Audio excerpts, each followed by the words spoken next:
Okay, let's see. Let me try to share my screen again. Okay. Share. So I should be recording. I've got chat on. I'm unmuted and it's not sharing. What?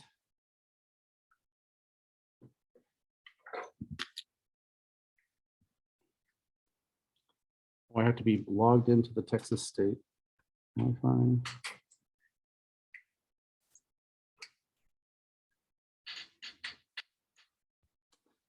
Sorry. The computer here is broken and they haven't fixed it yet, so I am logged in. I'm logged in. Stop share. Okay.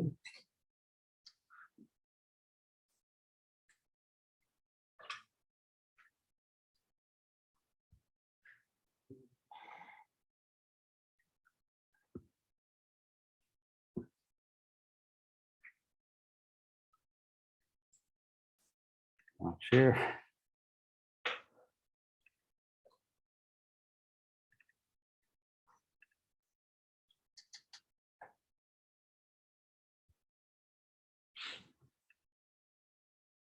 Stop share. We were just doing this, right? I'm not hallucinating, right? Okay.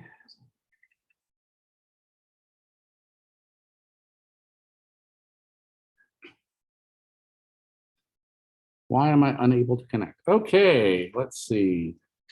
All right, let's do this. We're on cis-trans isomerization. All right, we're going to share a different file on my computer here. So we're going to do PDF, recents. No, all right. I was warned about this room. I did not take heed. Okay, there we go. All right, I'm gonna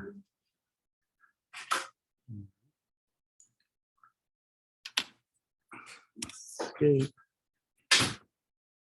All right, I'm gonna share this now.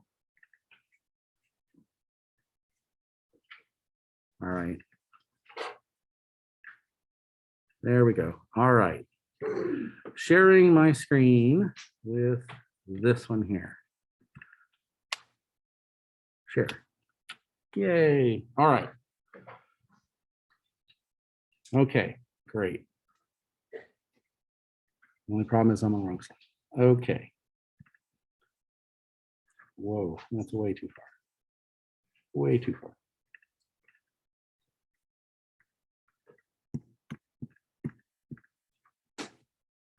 Come on.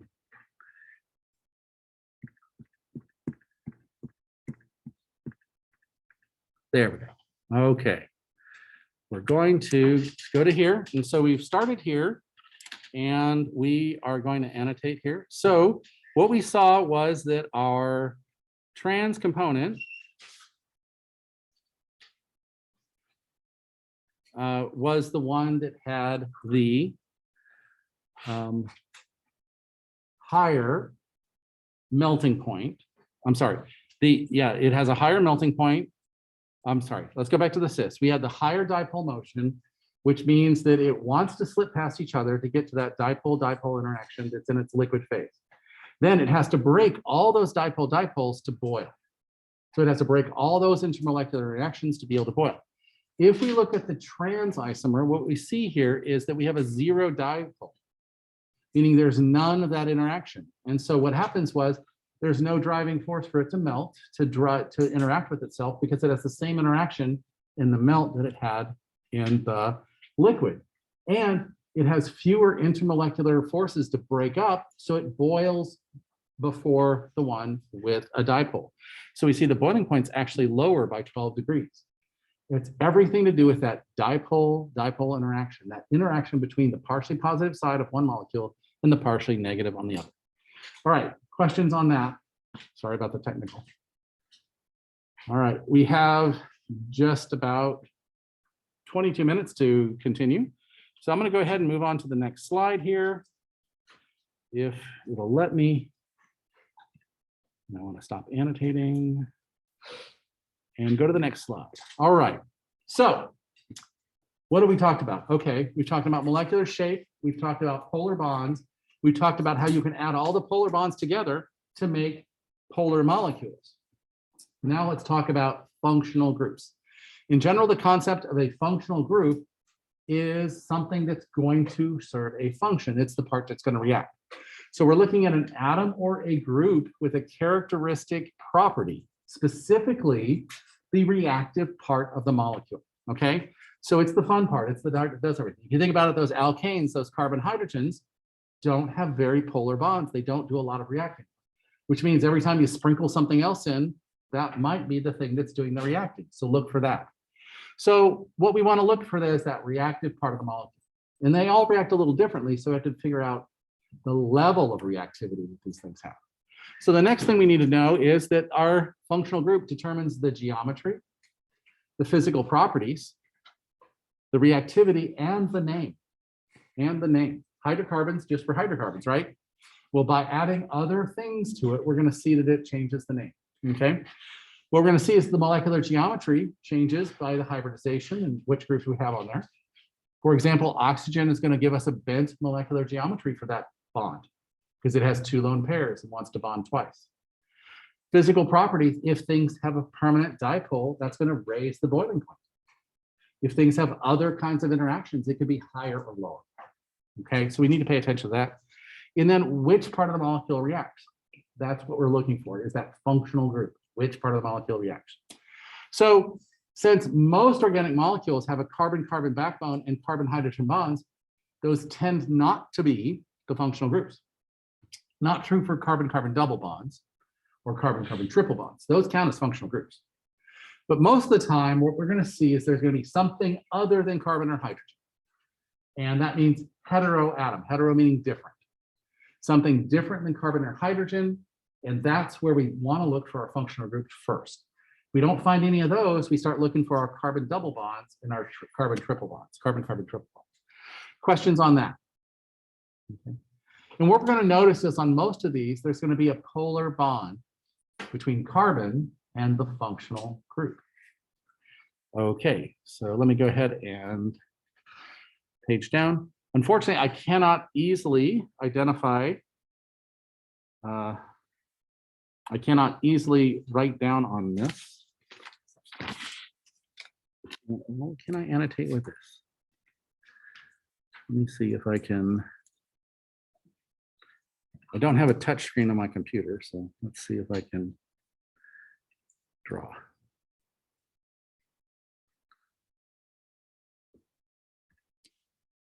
Okay, well, I can try. All right, so the parts of our functional groups are, number one, we call something that is, let me just try one more time to share. Share screen.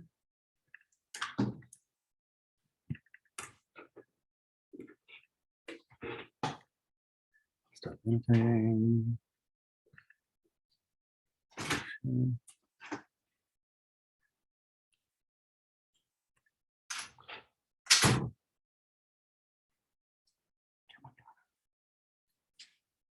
It's trying to. Okay, it's not going. Let's go back to. All right. Let's go here. So our parts of our functional group are going to be the thing that really doesn't do much, which tends to be the carbon chain. And we call that the R group. So if we think about our hydrocarbon chain, we're going to see like this is just 1, 2, 3, 4, 5 carbons here. And that is what we typically will refer to as an R group, or just any alkyl chain, any aryl chain, any kind of hydrocarbon chain, the part that's not doing the reactivity, okay? And then the functional group is the thing that is over here that does something. So we have a bunch of different ones that can do that. So in the case of parts of functional groups, The R group right here tends to have non-polar bonds, tends to have mostly sigma bonds, tends to have lower reactivity, lower interactions. But whatever the Z is over here, the Z over here is what's going to give us something that is different. Okay, so let's look at some examples of this. I'm moving away from annotation and moving over here. Okay, let's go ahead and erase all. Okay, so in the case here, we have methane. And if methane, 1 carbon, 3 hydrogens, is attached to something, we call it the methyl group, YL, methyl group. And that methyl group can be attached to a larger molecule or a functional group. Either way, we're going to call it that methyl group here. And when we see that, we're going to say, okay, that part's the part that's not going to do much. That's just the hydrocarbon chain. Now, if we put 2 carbons on there, we call that the ethyl group. Eth meaning 2, meth meaning 1. And so we'll have the ethyl group, 2 carbons. And if we look at that structure over here, for the annotation, for the eraser, if we look at the way we draw these, the condensed form here is CH3, CH2, but the line drawing is, remember, there's a carbon here and a carbon here, that line between 2 carbons. Everything else is assumed to be hydrogen. For propane, 3 carbons, and there, if it's on the side of a big thing, we call it propyl, YL. And again, butyl would be the same. So any hydrocarbon that's used as a substituent or not the functional part of a molecule typically has that YL at the end of it, followed by how many carbons we have. Stop annotating and next page. So what we have is we can have any variety of things being our Z group, but most of the time our hydrocarbon chain is just something with just an alkyl group, it's an alkane, an alkene, or alkyne, but then has something else attached to it. So when we think about that, we want to see something that is where we have the difference between carbon and Z is going to give us our polar bond. So that means if we have a carbon bonded to a nitrogen, oxygen, or fluorine, the carbon is going to have the partially positive charge, and the arrow is going to point toward those elements. However, what if we're bonded to boron? Which one's more electronegative? Carbon. So that means the arrow is going to point to carbon and the plus sign is going to be at the boron. So not always pointing away from carbon. You have to look at the electronegativity. So that being said, there is reactivity between that boron and carbon bond, as there is reactivity between the carbon nitrogen bond, because those are the polar bonds that we're playing with that generate our functional group. Okay, and that R group, which is the general term for anything that's an alkane, or an alkyne, and we would call those alkyl groups. Alkenyl, YL at the end of alkene means it's a substituent, and alkynyl, YNYL, meaning there's an alkyne group there, but that's not the functional group. Whatever else there is our functional group. And we can even have aromatic groups. We call those phenyl groups. So let's talk about some functional groups that we'll see in our book. So if we look here at the top one right here, the first and simplest we have above our hydrocarbons. So hydrocarbons is our first group of compounds. Our alkyl halides are our second group of compounds. Okay. So in the case of alkyl halides, we have our general structure, which is R, because again, it can be any alkyl group, and then whatever halide we have. Now notice here, there's all the valence electrons there. So we can see that there's lone pairs there. It's important when we're first starting out to make sure we understand they're there. Now, so an example of that would be this methyl group here. If we can annotate with just a mouse arrow right here, this group here, telling us that we have a methyl group, a sigma bond going to that alkyl group, and that's giving us that. And that means that our functional group is the halogen. So we call that group the halo group, okay? It's not a bunch of guys running around gun special ops. It is the halo group. It can be fluorine, chlorine, bromine, or iodine, okay? And so that's the halo group, or their alkyl halides, okay? Now, if we change out the halogen for one element over oxygen, we now have a new functional group. It has two polar bonds, one between the oxygen and the carbon, but also one between the oxygen and the hydrogen, which leads us to our generalized structure right here, where we have a carbon-oxygen-hydrogen bond. Carbon-oxygen-hydrogen bond. We call these the hydroxyl group. High for hydrogen, oxy for oxygen. So it has a hydrogen and an oxygen, the hydroxyl group, okay? And it's sigma bonded to a carbon right here. Okay, but what if we don't have a carbon-oxygen-hydrogen bond? What if we have a carbon-oxygen-carbon bond? Okay, that oxygen-carbon becomes the alkoxy group. One for the alkane, whatever this group is, plus the oxy group here. So it's the al for alkane, oxy for oxy, so alkoxy group. Carbon-oxygen-carbon bond, okay? Now, in this case here, let's switch over to nitrogen. It's the next one over. Nitrogen's special because it has 5 valence electrons. It wants to bond 3 times. So that means it can have 1 bond to carbon, 2 bonds to carbon, or 3 bonds to carbon, and still be called an amino group, okay? So let's look at that right here. If you look at this structure here, we can have 1 carbon bonded and 2 hydrogens, 2 carbons bonded, 1 hydrogen, or 3 carbons bonded, no hydrogens. Okay, all of those still count as this functional group, which is the amino group. Think amine for ammonia, amino group. Okay. Now let's switch out, go from oxygen down to sulfur here. A carbon sulfur hydrogen bond is called the mercapto group. Mercapto group. Okay, and it has different bonding than this group up here because sulfur is bigger, sulfur can have more than 8 electrons, it's different. And then the last group we want to talk about is our carbon sulfur carbon group. And we call that the alkyl thio group. Okay. Now, notice the type of compounds are named differently. When we have a halogen on there, and that's the group, we call those alkyl halides. But if we have the hydroxy group on there, it's called an alcohol. If we have the carbon, oxygen, carbon, it's called an ether. The amines are all that can be any of those. Thiol is sulfur hydrogen, sulfur hydrogen. Sulfide is carbon, sulfur, carbon. Okay, so the functional group changes the name.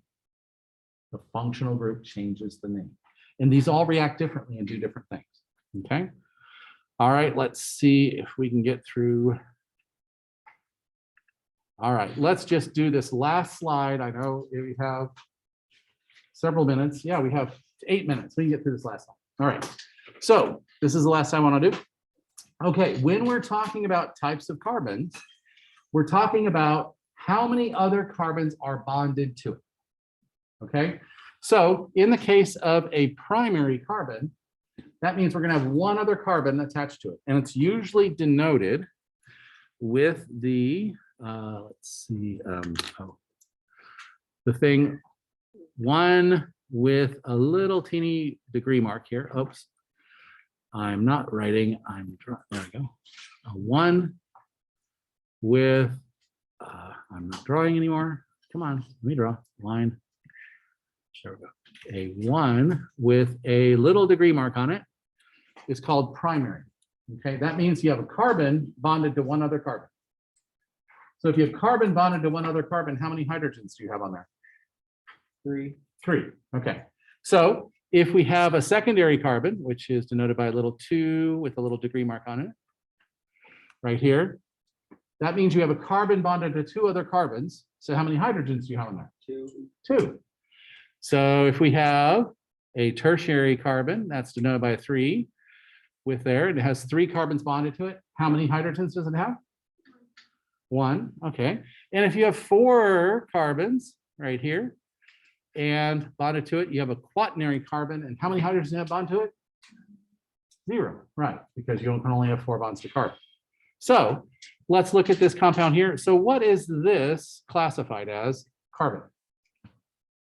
How many other carbons is it bonded to? 1, so that's a primary carbon, right? So if you look at this over here, this one right here, how many carbons is it bonded to? 2. So it's and it has 2 hydrogens on it, right? So let's look at this one right here. This one right here has how many carbons bonded to it? 3, tertiary carbon. And this one right here is 4. Now, the cool thing is that we can easily identify it by how many things are on there. So let's look at it on a stick structure.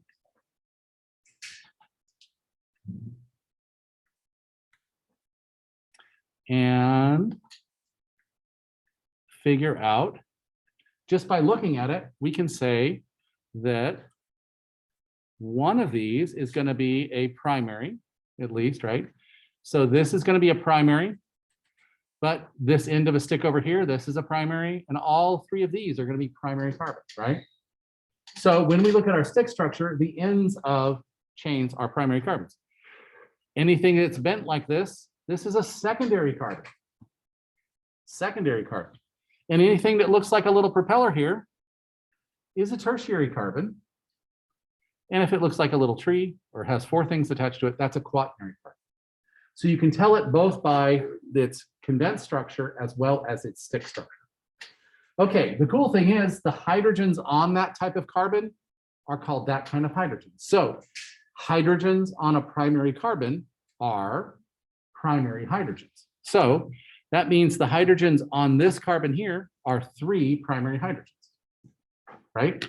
And likewise, these are 2 secondary hydrogens. This is 1 tertiary hydrogen. And do we have any quaternary hydrogens?